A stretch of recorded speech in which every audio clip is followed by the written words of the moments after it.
שלום, פרופסור ג'ונתן ריינהולד, ראש המחלקה למדעי המדינה כאן באוניברסיטת בר אילן. אני רוצה לשאול אותך על מכון הרב זקס, שאתה יזמת ומקים כאן באוניברסיטת בר אילן. המטרת העל של המכון זה להביא יותר אנשים, במיוחד בארץ, אבל גם בעולם, להתייחס ולהתבונן ברעיונות והדעות והמחשבות של הרב זקס. מה לדעתך הם המסרים המרכזיים של הרב זקס? אני חושב שהרעיון המרכזי שלו זה שאלוהים ברא את בני אדם בצלם אלוהים. מצד שני, אלוהים הוא מושלם, ובני אדם אף פעם לא יכולים להיות מושלמים. ושני הדברים הללו הם קריטיים. בגלל שאנחנו לא אלוהים, אז אנחנו לא יכולים להיות מושלם, וזה נותן לנו בסיס להתנגד לכל מיני סוגים של רודנות, שמאל, ימין, רפובליקה, ממלכה, כי אין בן אדם ואין מערכת פוליטית שיכול להיות מושלם, כי רק אלוהים מושלם. אנחנו נותנים העדפה לדמוקרטיה בעיני הרב זקס, בדיוק בגלל שדמוקרטיה מבוססת על שיח חופשי בין בני אדם, להגיע, אם לא לאמת, לתשובה הכי טובה שאפשר באותו עת. אני חושב שזה סך הכל המסר הכי חשוב של הרב זקס. האם זו דעה שקיימה לפני הרב זקס? כל החלקים, כן, היו נמצאים לפני כן. חלק כבר בתנ"ך, חלק בפילוסופיה היהודית של ימי הביניים, אבל האדם הראשון שעשה את החיבור הזה בין מקורות דתיות לבין בסיס לחברה שהיא חופשית. זאת אומרת, לא רק מערכת פוליטית שבה כולם מצביעים בעד או נגד, כן? אלא משהו יותר עמוק, זה הרב זקס. I do not say for a moment that to be good you need to be religious, but religiosity as measured by attendance at a house of worship turns out to be a better predictor of altruism and empathy than education, age, income, gender or race. באיזה ספרים אתה רואה את זה? אני חושב שרואים את זה כמעט בכולם. לא בשם האל, זה מאוד בולט, בספר מוסריות, ואולי יותר מכולם, הספר שלו לכבוד השוני. איך זה מתיישב עם הרעיון של עם הנבחר?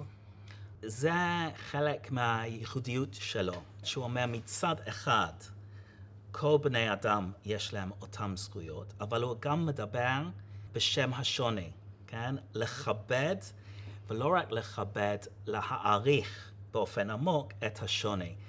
Not just the good for my group, but the good for all of us together.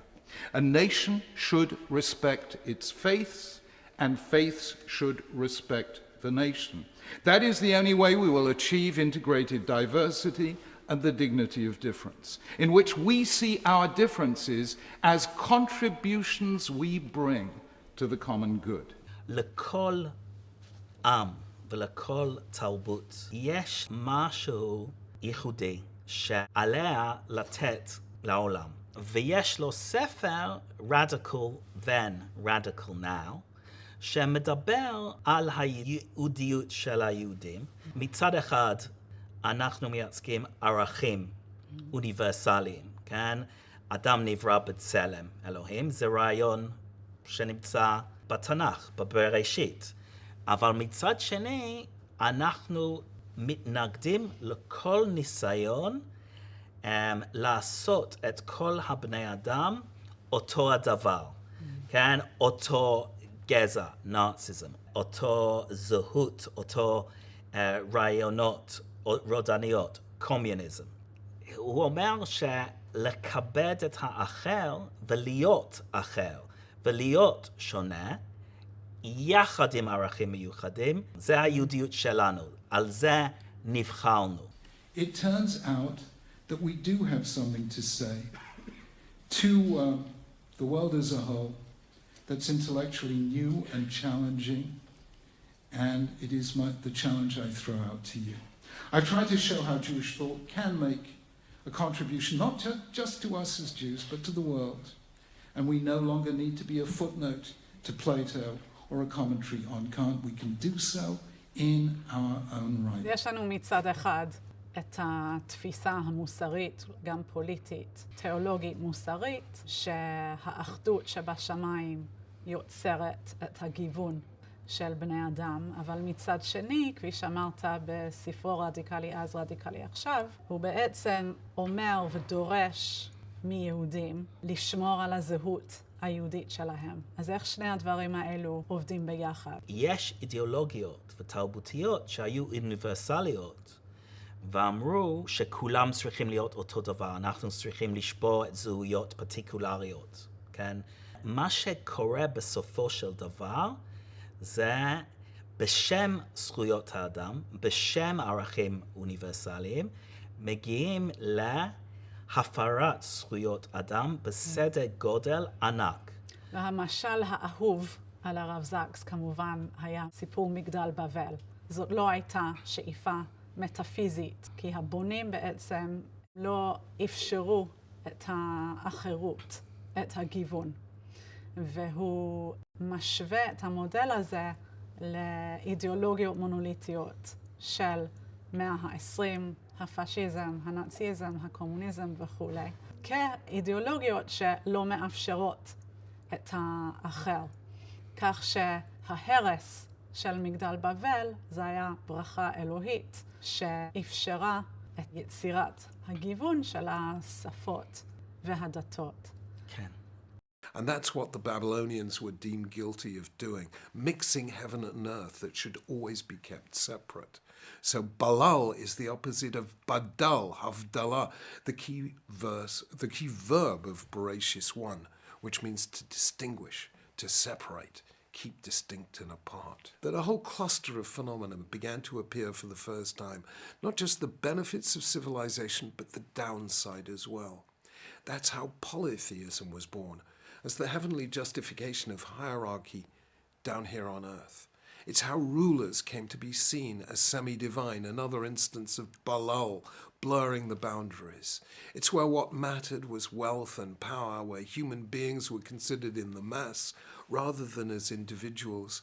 It's where whole groups were enslaved to build monumental architecture. Babel, in this respect, is the forerunner of the Egypt of the pharaohs that we will encounter many chapters and centuries later. The city is, in short, a dehumanizing environment and potentially a place where people worship symbolic representations of themselves. זה לא רק שזה יפה, אסתטית, שיש הבדלים, אלא דווקא האידיאולוגיות שרצו להציל את בני אדם, הם הפכו את עצמם ליודע הכל, לאל, okay? ואז הם יכולים להצדיק, לדרוס אנשים, כי אנחנו מגיעים, כן, לגן עדן, האוטופיה. האוטופיה, ואז אפשר להצדיק להרוג הרבה אנשים בדרך. והרב זקס לקח את המסר הזה לדיאלוג בין דתי, בשני הספרים, לכבוד השוני וגם לא בשם האל. האם זה היה ריאלי, הדעה הזאת, שהדת מאחדת בין תרבויות שונות? האם זה יכול להיות פורס לדיאלוג בין קבוצות שונות בחברה? בני אדם הם מטבעם שבטיים. הזהות שלנו, הקולקטיבית, היא מבוססת על זה שאנחנו שייכים לאיזשהו נרטיב, לאיזשהו סיפור. מבלי להגיד שאין לאחרים זכויות, אבל האחריות שלי הוא יותר למשפחה שלי ויותר לעם שלי. ופה כל הסיפור של הרב זקס עם השיח הבין-דתי, או השיח הפוליטי. היום אנחנו בעידן של כיתוב פוליטי. כל צד חושב שהאחר הוא לא רק לא צודק, עושה טעות, אלא לא נאמן. האם אתה מדבר על החברה הישראלית? בכלל, או הבינלאומית? בכל הדמוקרטיות יש משבר. ובא הרב זקס ואומר, אופי השיח בינינו היא סופר חשוב. בואו ניקח את ארצות הברית. ניקח את הרפובליקנים ששמים דגש על שוק החופשי, והדמוקרטים שרוצים יותר שהמדינה תעזור לחלשים. בעבר היו להם את ההבדלים הללו, המשיכו עם ההבדלי דעות, כיבדו אחד את השני והגיעו לפשרות שעשה את כולם במצב יותר טוב, והוויכוח המשיך. המנהיג הדתי היחיד שציטט אותו גם הרפובליקני, סגן הנשיא מייק פנס, וגם הנשיא ג'ו ביידן, זה רבי ג'ונתן סאקס. למרות ששניהם נוצרים, אחד פרוטסטנטי ואחד קתולי, אוקיי? אבל הוא הצליח לעשות את החיבור הזה. The late Rabbi Jonathan Sacks, who passed away 2 years ago, once said that the most important lesson of the high holidays is that nothing is broken beyond repair. Nothing is broken beyond repair. It's never too late to change and to be better. I've always believed that message, and I also think it's universal. And we've emerged from one of our most difficult moments in our history. I believe nothing is broken beyond repair, and there's a lot we can do to change things and bring people together. אותו הדבר עם דת, אוקיי? כשהרב זקס עושה את השיחות שלו, א' עם אתאיסט כמו ריצ'רד דורקינס, the world's most famous atheist, ועם הארכיבישופ, יושב ראש הדת הפרוטסטנטית באנגליה, אוקיי? הם לא מסכימים. ורב זקס עמד על זה שזה לא דיבייט, אלא שיחה, conversation. וזה מאוד חשוב, כי ב-conversation אתה מנסה להעשיר את עצמך, ללמוד משהו, כן? בדיבייט אתה מנסה לנצח. Particularly appreciate the Chief Rabbi's identification of covenantal relationships between us, which are so creative and are so different from political relationships and economic or market relationships. And it's that area of covenantal agreement and cooperation between us for the common good, which is so important and which will be part of his lasting legacy. יהדות לא דיברה בצורה של אקסיומות, כן? היא התייחסה או דרך משפטים, או דרך narratives, כן? סיפורים. בא הרמב"ם, קורא, כן? את אריסטו, ומייצר פילוסופיה יהודית. כל מה שהרמב"ם עושה, זה פרשנות חדשה של היהדות, סופר מבוסס בכל המקורות, ומה שנתן לו את היכולת לראות את זה אחרת, זה שהוא בשיחה עם תרבות ודת אחרת. כן? והרמב"ם הוא נחשב לרב הכי חשוב, כן? מאז קיומה של היהדות. אומרים ממשה עד משה, ממשה רבנו עד משה בן מימון, לא היה כמשה. הרב זקס לא אהב לדבר באקסיומות. הוא ניסה יותר לקדם תיאולוגיה של שיח, כשההשלכות המוסריות והפוליטיות, זה הדבר הכי חשוב. מה שהרב זקס לקח מהרמב"ם זה לא האקסיומות, זה השיח עם פילוסופיות ותרבויות ודתות אחרות. הרמב"ם כתב, קבל את האמת ממי שאומרו. זה רבי זקס. אקסיומות לא. אולי הייתי מוסיפה שגם ההתאמה בין המציאות העכשווית שלנו, אז בשביל הרמב"ם המציאות העכשווית הפילוסופית הייתה אריסטוטלית. עבור הרב זקס הוא בעצם מסתכל על כל העולם הפילוסופי מסביבו, וטוען שצריך להתאים את הזהות היהודית וההגות היהודית למציאות שלנו. I've decided to put my faith as a believer in God on the line, publicly, on television.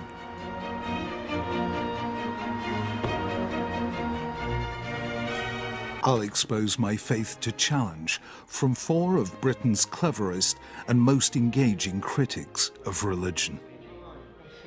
Writer Howard Jacobson attacks religion as too bogged down by rules and regulations. Philosopher Alain de Botton doesn't believe that any one religion can be the true faith. Scientist Colin Blakemore insists that science makes religion redundant. And Professor Lisa Jardine maintains that human suffering undermines faith in God. In putting my faith in God on the line, can I get closer to understanding what faith is? אחת הדוגמאות הטובות ביותר של השיח הציבורי שהוא ניהל היה עם הסופר עמוס עוז. ואתה זה שיזמת את השיח הזה כאן בבר אילן. היה לי מאוד חשוב להביא את הרעיונות של הרב זקס לארץ, כי אני מרגיש שהדתיים במרכאות בארץ חושבים שהזהות היהודית של החילונים אין בזה משהו יהודי, זה חלש, זה אינדיבידואליסטי, והחילונים או הלא דתיים בארץ חושבים על דת היהודית כדבר קיצונית, בין אם זה קיצוניות פוליטית של הציונות הדתית, או הקיצוניות הדתית והחברתית של החרדים. ורואים את זה כאיום על הדמוקרטיה. ואני מאוד רציתי להראות שיש מכנה משותף, יש בזה זרמים, כן, שגם אלו שדתיים וגם אלו של החילונים, יכולים מאוד להזדהות איתה. זה חלק מהיהודיות, הזהות היהודית שלי. עמוס עוז והציונות במקורה שם הרבה דגש על התנ"ך, על הספרים היהודיים. כן, בשביל עמוס עוז העברית היא מאוד מאוד חשובה. המסורת של הנביאים, כן, והמסר המוסרי. עכשיו, בשביל הציונים החילוניים, זה בסיסי, היהדות שלהם, לא של הדתיים. אז אני רואה ברבי סאקס מישהו שבאמת מראה את החיבור הזה. יש לו מצד אחד מסר שמישהו שהוא חילוני יכול לראות כאותנטי, כמישהו שבאמת מאמין בדמוקרטיה, אבל הוא מראה שכדי לקיים את הדמוקרטיה, כן, אנחנו צריכים בחברה כל מיני קבוצות שמה שקוראים חברה אזרחית, כולל קהילות דתיות, לא מסיבות תיאולוגיות, אלא מסיבות קהילתניות, שהרב זקס הוא מאוד תומך בפילוסופיה הפוליטית, קומיוניטריאניזם, קהילתנות. ושהדמוקרטיה בסופו של דבר לא יכולה להתקיים בלי קבוצות של אנשים שפועלים באופן וולונטרי למען הטוב. ההתבוללות האמיתית שקורה ביהדות איננה בלבוש. היא בזה שהופכים את הדת היהודית למשהו פונדמנטליסטי, והיא איננה ככה במהות שלה. לא בשמיים היא, אלו ואלו דברי אלוהים חיים, למה, כן, מזכירים את דעות המיעוט, כן, שואלת המשנה, אם אנחנו הולכים אחרי הרוב, כי אולי מחר אנחנו נבין שדווקא המיעוט היה צודק ואנחנו נצטרך לשנות פרקטית את העמדה. ובואו נדבר על ישראל. אז למה זה לא עובד? א', זה כן עובד. יש רק 2 מדינות שקיבלו את העצמאות שלהם מאז 1945, שהיו דמוקרטיות כל הזמן, ישראל והודו. זהו. אז א', זה אחד ההישגים הגדולים ביותר בעולם עם מדינת ישראל. יש בעיות ואנחנו צריכים לטפל בהן, אבל קודם כל אנחנו צריכים להכיר בזה שיש פה משהו ענק. והרב זקס גם אמר שישראל היא אחד ההישגים הגדולים ביותר של העולם המודרני. מה שחשוב אצלנו זה אנחנו צריכים להיות קבוצות שונות בתוך חברה אחת וקהילה אחת. הרב זקס בספר שלו, The Persistence of Faith, דיבר על בריטניה as a community of communities. ואני חושב שכך גם נכון לחשוב על ישראל. מה אתה רוצה שסטודנטים וסטודנטיות ירוויחו מלימוד או engagement על הרב זקס?